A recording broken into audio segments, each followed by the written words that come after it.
মানুষদের জন্য সর্বপ্রথম যে ঘরটি তৈরি করা হয়েছে সেটি হচ্ছে গিয়ে মক্কা।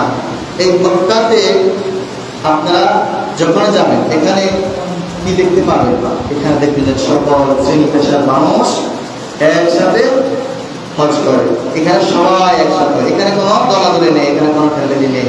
যার যেমন ইচ্ছে যে সালা বুকুর উপর রাখতেছে, যার যেমন ইচ্ছা সে পিকনিক করতেছে।